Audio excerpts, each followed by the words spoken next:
regulations, and there was great uproar around it. So the USDA backed down from that, but they're trying to control how you define the term organic. So there's certainly meddling on some level. However, I've not seen crackdowns on people trying to be self-sufficient particularly. I haven't seen that. I mean, it's still possible to buy land and then take care of yourself. I mean, it's still largely possible to do, as near as I can tell, and that's a theme for a lot of intentional communities. And, you know, there are things like, for instance, some things that have worked in our favor. For instance, if you wanted to set up a photovoltaic system and didn't want to invest in the batteries, the local utility company is required by law to buy your excess energy if you're producing more than you need. And, you know, of course, they're only buying at wholesale prices when they charge you retail, but they can't refuse to take your energy if you want to have it be done that way rather than to invest in better batteries and be completely off the grid. So there's some things that have made it a little easier to be self-sufficient, and some things that have been problematic. Well, we are living in the 21st century, and the theme I had for my Liberty Village land in New Mexico was all of the charm of the 19th century. You know, I planned on using low-cost structures, teepees, yurts, dome homes, things like that, even cabins, little cabins. And if your home is sitting there with solar and wind generation power on it, and you're selling this electricity back to the power companies, you've actually got your house paying for itself and supporting you, don't you? Well, right. I mean, you can certainly. I mean, of course, you have an investment in the system in the first place, but after that, your maintenance costs are extremely small. And we're learning a lot about how to use natural materials, and it depends on what climate you're in, what's going to be the right fit. But, you know, well-insulated buildings and using natural materials, you have a non-toxic home that's relatively inexpensive to maintain. So if you've got the money to get set up and to build those things and have the skills and handiness to create a lot of those things, then your costs can be quite surprisingly small. I think people can produce a very high quality life on $10,000 a year and less. Well, there are so many different types of homes out there. I mean, I know people that are using earth bags. They're taking dirt and putting them in bags and stacking them up, making watering them down, and being great. Yeah, we use it for the stem wall of our greenhouse at our farm. We use earth bags. I'm sorry, repeat that? I said we use earth bags for the stem wall, that is a low supporting wall of a greenhouse that we have at our farm that we built in the last 5 years. So I'm familiar with that technology. It uses basically the clay from the ground. You know, everybody's got clay. and in rock and pretty cheap local materials that are going to last a long time. Yeah, it's. I've been told that there are two classes of people that live in adobe homes: the very rich and the very poor. well, I think there's probably room in the middle as well, Clay. But it is true that was, of course, a very traditional kind of home. And today, when we're talking about it, we're usually thinking of some combination with some fairly sophisticated technology, but it doesn't mean that the materials are sophisticated. You still have to think intelligently about how to seal up the home so that you're not letting the hot air in, and you know, when the sun's shining brightly, and how to keep the warmth in the building when it's cold outside. Have you seen these dome homes? They're being done out of Ithaca, Texas, I believe. Monolithic domes. No, I've not. Although I have seen domes in other situations, but I'm not familiar with that company. All right.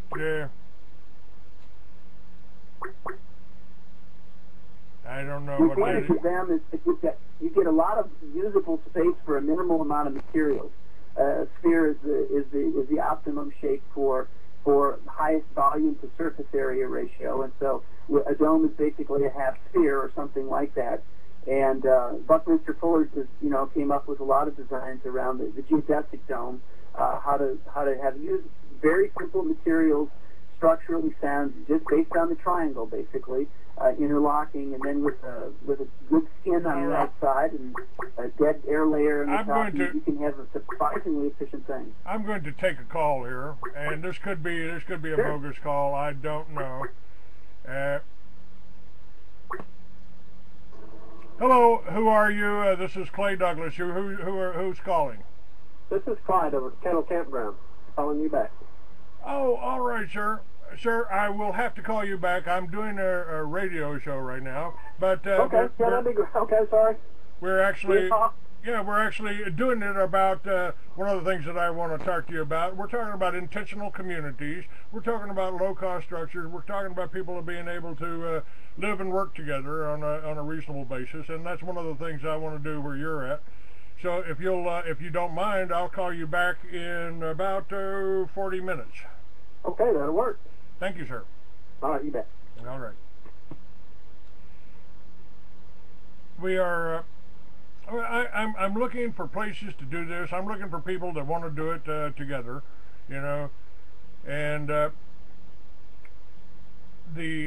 Liberty Villages is just basically an oversight. I mean, basically, I want to look over. I want to make sure that their people aren't doing the wrong things, and we've got people with your kind of experience out there that can be a guide, that can teach, and I appreciate that's what you're doing with your website and everything, isn't it? Yeah. Now, of course, I've got my life here at Sanville, but then after about 10 years or so, I got interested in seeing how we could share what we're learning here with others. And there are over 1,000 intentional communities in the United States, and that number is growing all the time. We have a listing of all these groups on our website. It's directory.ic.org, and you can then you can search that database for what kinds of characteristics you're looking for, whether it's geography or size or economic arrangements, all that kind of stuff. And if you were interested in a group that was emphasizing homeschooling, you could search for that word and see which groups popped up. And so you can sort it lots of ways and then find the groups that are doing the things that interest you, and then you can find contact information for those, and that could either be a place it might be an attractive place for you or a model to use to create your own. We're just trying to be the clearinghouse of information about it. And interest in this is so strong, Clay, that on our family of websites with the FIC, we're getting 2,400 unique visits a day. That means 100 an hour, right around the clock. That's wonderful. That's wonderful. I hope you put this show up and let people know about the Free American on that website, because we certainly need to get more people out there, get more information out there. Do you feel, I mean, you're obviously watching the news, and you by doing what you're doing, growing your own food, generating your own power here, with all of the news that's coming in, the news seems to be designed to frighten and scare people out there. Well, you know, martial law is coming in, Obama just did this. But by having your own power and growing your own food and storing your own food, you don't have to worry about the trucks running to the grocery store. Doesn't that give you a sense of being comfortable? I mean, can't you sit back and enjoy your life now without worrying so much about what our government or what the Russians or what the Chinese or the Israelis are going to do?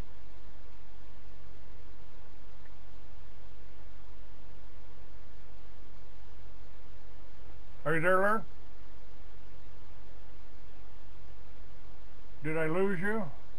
I guess I lost him here. Hang on a second. Whoops. Laird, are you there?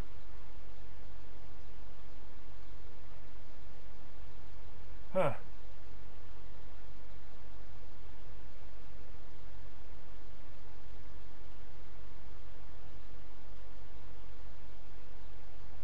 What's going on here?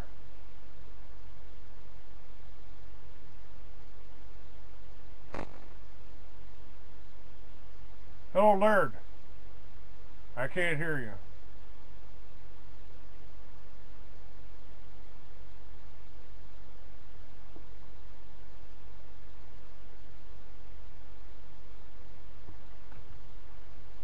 What's happened here?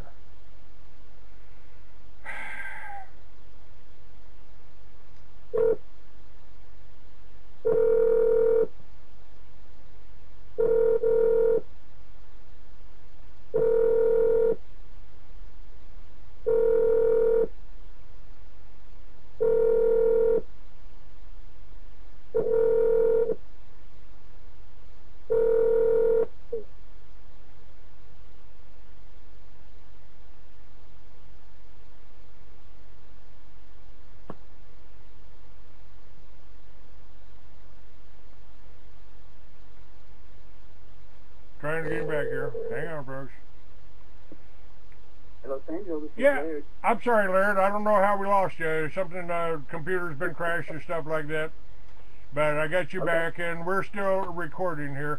What I had just asked when we blanked out here is by growing your own food, by being self-sufficient, by doing what you're doing, with this in your intentional community. Now you've got help around you. You've got people that you can relate to and work with, and the rest of the American people are being fed a daily dose of be afraid, be very, very afraid. You know, on the internet they're talking about martial law, they're talking about Obama being this and that. We don't have any control over that.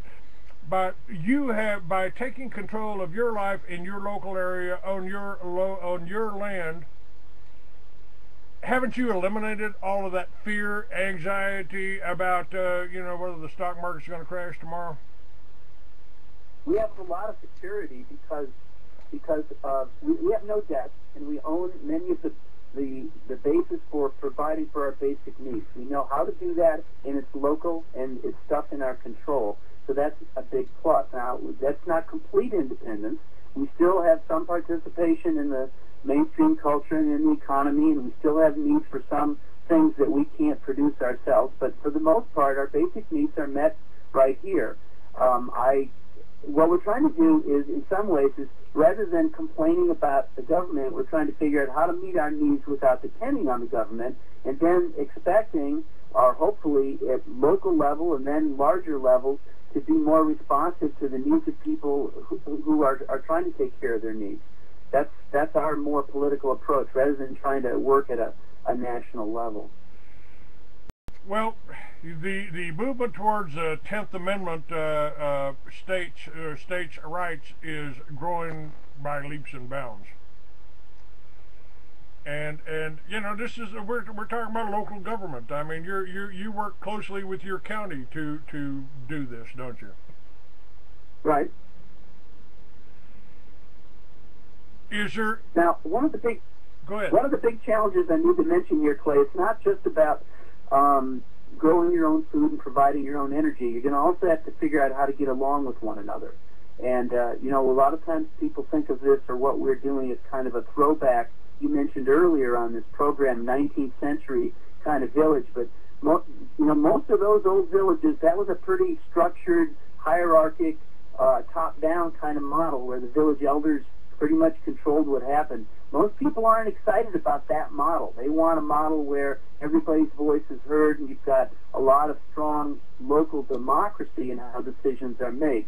So you need to figure out how to solve problems with other people that you've purposely invited closer into your life. You're talking about sharing things in a way that we're not used to sharing, and that requires some skill building. You can't just take random people off the street and get a good result in a community.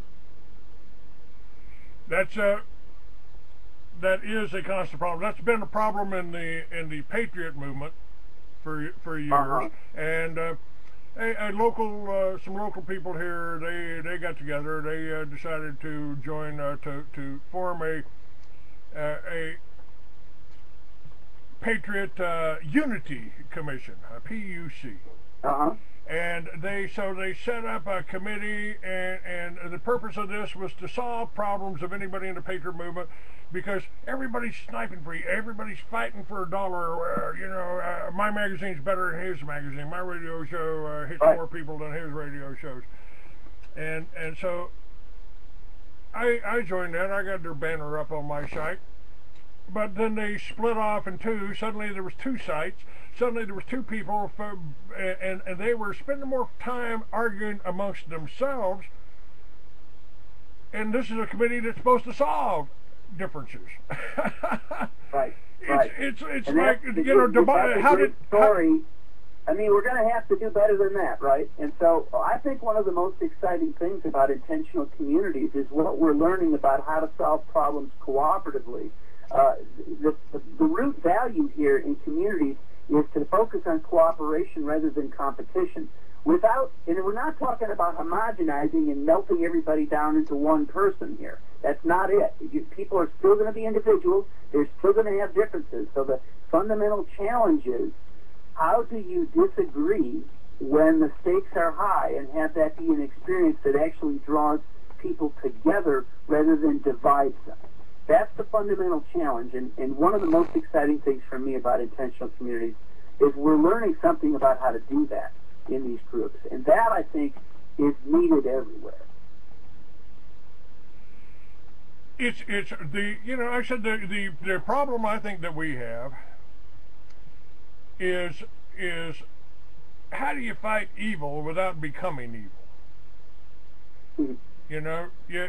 I think you can object to what somebody is doing without being nasty or mean or manipulative or I mean, I think there's a place where if somebody else is being violent, it may take some action, some force to resist that. However, if we're engaging in force as a preemptive strike kind of thing, I think that you become the thing you object to. Quite possible.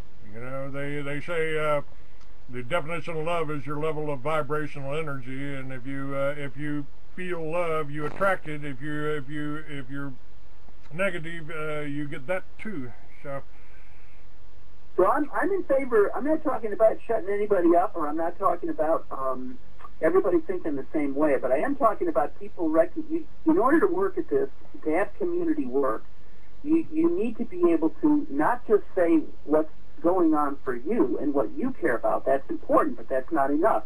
You also have to be able to hear accurately what others are saying and be interested in finding a place in the middle where you both can coexist and feel respected.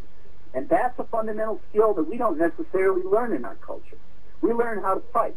Sometimes it's a fair fight, sometimes it's not. But learning how to fight is not what's needed here. We need to learn how to make peace.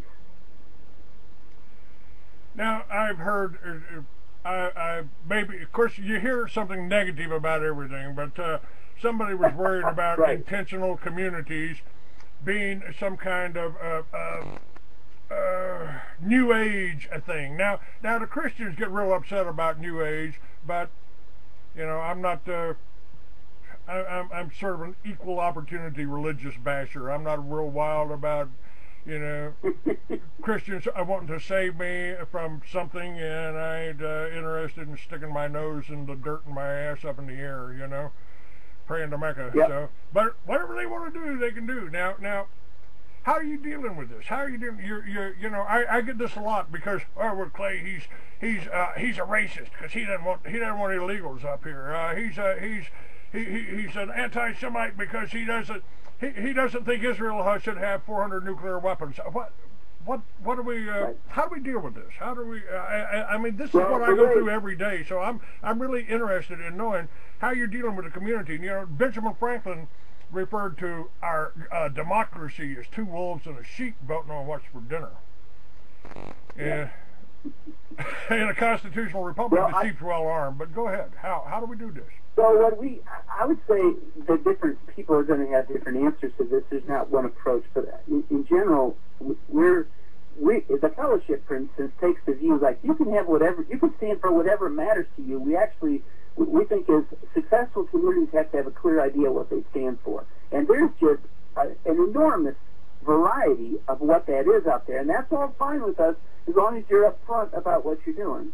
And, operating that you're not doing something that's going to get you in trouble with the law.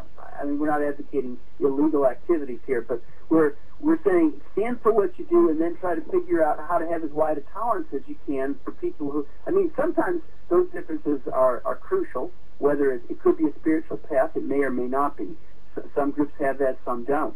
and you have to figure out what is it you need alignment around in order to feel like this is my tribe, these are my people, these are the people I want to build a community with, and then try to have as wide a tolerance as you can for all the other things. And you just have to sort that out about how much you can handle. And if you're gonna, this is serious work, not basically effectively coming to war with people who think differently than you. We're going to have to do better than that. And I think community is a place where we learn that skill. Even if you've got the hunger for it, it doesn't mean you know how to do it. Now, one of the guests on my chat room says, intentional communities can be people living in the same area, working together. It doesn't have to be a commune. Now, you hear the word commune tossed around a lot. You hear the word communist. Maybe you could define that a little bit better for us. Okay, well, I think it's been used differently. Today we use the term to basically refer to an economic arrangement, meaning if you pool all your money, you have communal economics. So we talk about that. That's a useful term. My community, for instance, Sandhill Farm, is one of those. There's only about 12, 13% of the movement do total income sharing, but mine is one of those. Most communities, far and away, do not, meaning that generally the land is owned collectively by the group, and the group might be a legal structure like a non-profit corporation. They own the title to the land, and then all the members, the people who live there, they own their own homes. They are responsible for their own economics, for providing for their own things, although there's a lot of times joint things, like there may be a community garden or a community energy system, where the expenses and the benefits of it are shared equally among all the members.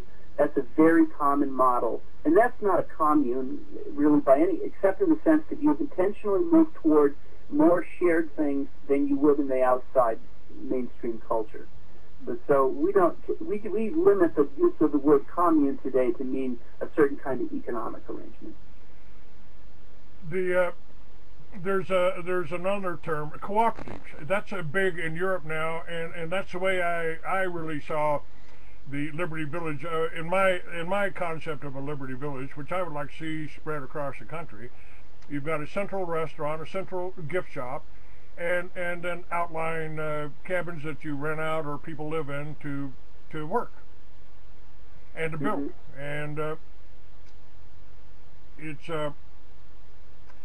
if people can come and see how this thing works and see how, I mean, don't you have some of the best food? I mean, your people and your friends and your family are eating some of the best food in the world, isn't it? We think so. We know our food. When in the summertime, when the garden's in full bloom, you know, when it's your turn to cook, why, you're going to the grocery store means walking out the back door and going to the garden. That's what it means. My grandmother used to have a garden next to, my grandfather was a Methodist preacher, and she grew all of their food.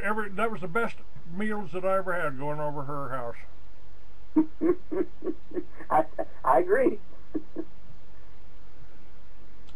I was just, yesterday I was going out to, this is the time of year here in Missouri, we're a little bit early, it's a very warm spring this year, early spring, but I was going out and wildcrafting morel mushrooms yesterday out in the woods, and that's a special treat. And so it's not just the things that you grow in the garden, it's also taking advantage and knowing what your local area will produce.